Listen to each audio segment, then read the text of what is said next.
Hello friends, स्वागत है आपका मेरे यूट्यूब चैनल हिंदी कानूनी जानकारी में। आज हम बात करेंगे भारतीय संविधान के अनुच्छेद 243 डी के बारे में, 243 डी के बारे में। यदि आप भारतीय संविधान से रिलेटेड पिछला वीडियो देखना चाहते हैं तो आप यहां पर क्लिक करें। यहां से आपको भारतीय संविधान का पिछला वीडियो मिल जाएगा। हम बात करते हैं भारतीय संविधान के अनुच्छेद 243 डी के बारे में। ये कहता है स्थानों का आरक्षण। स्थानों का आरक्षण मतलब क्या? स्थानों का आरक्षण मतलब पंचायत में स्थानों का आरक्षण। अनुसूचित जाति जनजाति के जो लोग हैं, अनुसूचित जाति जनजाति के जो व्यक्ति हैं, उनके लिए स्थानों के आरक्षण की बात यहाँ पर की जा रही है कि उनको कितना % आरक्षण मिलेगा, किस प्रकार से आरक्षण मिलेगा। ये वाली बात यहाँ पर बताई गई है कि प्रत्येक पंचायत में अनुसूचित जातियों और अनुसूचित जनजातियों के लिए स्थान आरक्षित रहेंगे। यानी कि अनुसूचित जाति और अनुसूचित जनजाति दोनों के लिए ही यहाँ पर ये बता दिया गया कि उनके लिए जो है स्थान आरक्षित रहेंगे। अब स्थान आरक्षित रहेंगे और इस प्रकार आरक्षित स्थानों की संख्या का अनुपात उस पंचायत में प्रत्यक्ष निर्वाचन द्वारा भरे जाने वाले स्थानों की कुल संख्या से यथाशक्य वही होगा जो उस पंचायत क्षेत्र में अनुसूचित जातियों की अथवा उस पंचायत क्षेत्र में अनुसूचित जनजातियों की जनसंख्या का अनुपात उस क्षेत्र की कुल जनसंख्या से है। ऐसे स्थान के लिए पंचायत में भिन्न भिन्न निर्वाचन क्षेत्रों को चक्रानुक्रम में से आवंटित किए जा सकेंगे। यानी कि कुल मिला के ये बता दिया गया है कि आरक्षण जो होगा अनुसूचित जाति का या अनुसूचित जनजाति का, वो कैसा होगा? वो जनसंख्या के आधार पर होगा। उस क्षेत्र की जितनी जो कुछ जनसंख्या होगी, उस जनसंख्या के आधार पर पंचायत में अनुसूचित जाति और जनजाति के व्यक्तियों को आरक्षण दिया जाएगा। ये पॉइंट नंबर ख में बता दिया गया। पॉइंट नंबर 2 कहता है कि खंड 1 के अधीन आरक्षित स्थानों की कुल संख्या के कम से कम 1/3 स्थान यथा स्थिति अनुसूचित जातियों या अनुसूचित जनजातियों की स्त्रियों के लिए आरक्षित होंगे। क्या कहा गया यहाँ पर कि 1/3 यानी कि तीसरा हिस्सा जो है महिलाओं के लिए आरक्षित रहेगा। मतलब कि उदाहरण के लिए क्या? उदाहरण के लिए इस प्रकार से समझ लें कि मान लेते हैं कि 100 स्थान है। कितने? कि 100 स्थान भरे जाने हैं, तो उसमें से 100 में से 100 का तीसरा भाग कौन सा होगा? 100 का तीसरा भाग होगा 33। तो कम से कम 33% महिलाओं का आरक्षण उसमें मान लिया जाएगा कि इतना आरक्षण उनका रहेगा। यानी कि 1/3 जो है महिलाओं के लिए आरक्षित रहेंगे अनुसूचित जाति जनजाति में से भी।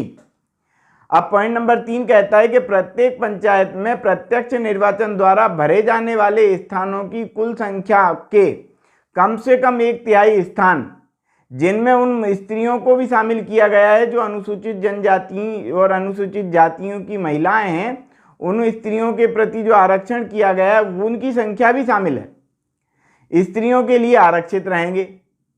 मतलब कि ऊपर जो बताया था वो क्या बताया था? वो ये बताया था कि अनुसूचित जाति जनजाति की जो स्त्रियां होंगी उनके लिए स्थान जो है आरक्षित रहेंगे, आवंटित रहेंगे।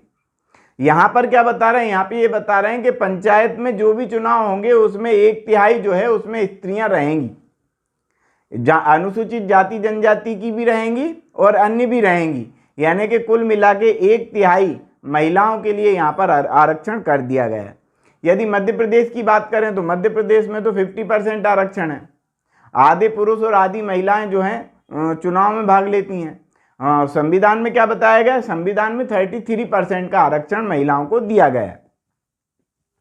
तो यही वाली बात यहाँ पर लिखी है कि स्त्रियों के लिए आरक्षित रहेंगे और ऐसे स्थान किसी पंचायत में भिन्न भिन्न निर्वाचन क्षेत्रों के चक्रानुक्रम में आवंटित किए जा सकेंगे। मतलब कि किसी एक वार्ड की जो सीट थी, पहले वो महिला थी, तो हो सकता है कि आगे उसको पुरुष कर दिया जाए और उसके आगे वाली सीट को महिला सीट कर दिया जाए। ऐसे एक चक्र चलाया जाए जिससे कि सब लोगों को बराबर का मौका मिल सके। तो चक्रानुक्रम में आवंटित किए जा सकेंगे महिलाओं के लिए जो आरक्षण होगा वो। पॉइंट नंबर 4 कहता है कि ग्राम या किसी अन्य स्तर पर पंचायतों में अध्यक्षों के पद अनुसूचित जातियों, अनुसूचित जनजातियों और स्त्रियों के लिए ऐसी रीति से आरक्षित रहेंगे जो राज्य का विधानमंडल विधि द्वारा उपबंधित करे। यानी राज्य का विधानमंडल मतलब विधानसभा, विधान परिषद और राज्यपाल, इन तीनों को मिलाकर के विधानमंडल बनता है। वो जो डिसाइड कर दे आरक्षण के बारे में, अध्यक्षों के आरक्षण के बारे में, वो मान लिया जाएगा। परंतु किसी राज्य में प्रत्येक स्तर पर पंचायतों में अनुसूचित जातियों और अनुसूचित जातियों के लिए आरक्षित अध्यक्षों के पदों की संख्या का अनुपात प्रत्येक स्तर पर उन पंचायतों में ऐसे पदों की कुल जनसंख्या के यथाशक्य वही होगा जो उस राज्य की अनुसूचित जातियों की या उस राज्य की अनुसूचित जनजातियों की जनसंख्या का अनुपात उस राज्य की कुल जनसंख्या से है।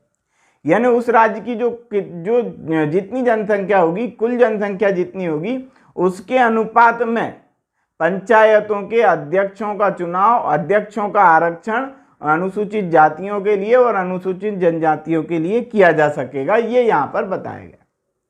परंतु यह और कि प्रत्येक स्तर पर पंचायतों में अध्यक्ष के पदों की कुल जनसंख्या के कम से कम 1/3 पद स्त्रियों के लिए आरक्षित रहेंगे।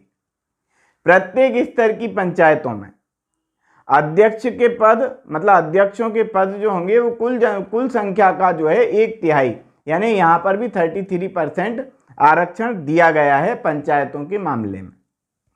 परंतु यह भी कि इस खंड के अधीन आरक्षित पदों की संख्या प्रत्येक स्तर पर भिन्न भिन्न पंचायतों को चक्रानुक्रम से आवंटित की जाएगी। यानी कि प्रदेश में जितनी भी जनसंख्या होगी उस जनसंख्या के आधार पर जो है महिलाओं के लिए अध्यक्ष के लिए महिलाओं का आरक्षण वहाँ पर रहेगा और उनका चक्रानुक्रम में जो है आवंटित किया जाता रहेगा। कुल मिला के प्रदेश में जैसे कि मान लेते हैं कि किसी पंचायत में महिला सीट थी, अब वहाँ पर पुरुष सीट हो जाएगी तो दूसरी किसी पंचायत में महिला सीट हो जाएगी। इस प्रकार से चक्र चलता रहेगा और चक्रानुक्रम में उनका आरक्षण होता रहेगा। किनका? महिलाओं का अध्यक्ष पद के लिए।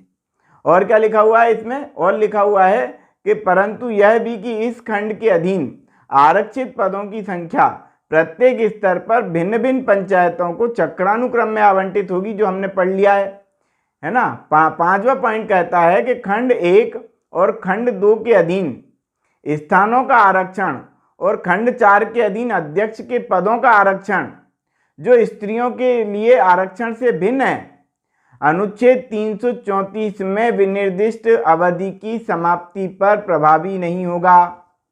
एक बात और यहां पर लिख दी क्या भैया? 334 अनुच्छेद 334 में क्या लिखा हुआ है? अनुच्छेद 334 में सीधा सीधा ये लिख दिया गया है कि इस संविधान को बनाने के बाद जब 60 साल व्यतीत हो जाएंगे उसके पश्चात आरक्षण और विशेष प्रतिनिधित्व नहीं रहेगा। ये ऐसा इसमें लिखा हुआ है। तो यानी कि इस संविधान के 60 साल गुजर जाने के बाद, मतलब कि सन 1950 में संविधान बना था, तो आज की तारीख के हिसाब से देखें तो 60 साल तो गुजर गए। तो इस प्रकार से यदि देखें तो आरक्षण तो समाप्त हो जाना चाहिए। लेकिन यहाँ पर एक बात और कह दी गई है, क्या? कि यदि विधानसभा विधानमंडल चाहे तो इसमें संशोधन कर सकता है। तो इसमें लिखा हुआ है कि इस भाग की कोई बात किसी राज्य के विधानमंडल को पिछड़े हुए नागरिकों के लिए किसी वर्ग में किसी स्तर पर किसी पंचायत में स्थानों के पंचायतों में अध्यक्षों के पदों के आरक्षण के लिए कोई उपबंध करने से निवारित नहीं करेगी। यानी कि पिछड़े वर्ग की जो सीट है उसके लिए भी जो है आरक्षण किया जा सकता है। यहाँ पर विधानमंडल उसका डिसीजन ले सकता है, ये यहाँ पर बताया गया। तो आज की वीडियो में हमने अध्ययन किया भारतीय संविधान के अनुच्छेद 243D के बारे में। यदि आप भारतीय संविधान से रिलेटेड अगला वीडियो देखना चाहते हैं तो आप यहाँ पर क्लिक करें, यहाँ से आपको भारतीय संविधान का अगला वीडियो भी मिलेगा। CRPC, IPC और भारतीय संविधान के संपूर्ण वीडियो भी यहीं से आपको मिल जाएंगे। तो आज की वीडियो में इतना ही। वीडियो यदि आपको पसंद आया है तो वीडियो को लाइक करें, शेयर करें, कमेंट्स करें, और यदि आपने हमारे चैनल को अभी तक सब्सक्राइब नहीं किया है तो चैनल को सब्सक्राइब कर लें, बेल आइकॉन प्रेस कर दें ताकि अगली वीडियो का नोटिफिकेशन आपको मिल सके। ये वीडियो देखने के लिए बहुत बहुत धन्यवाद।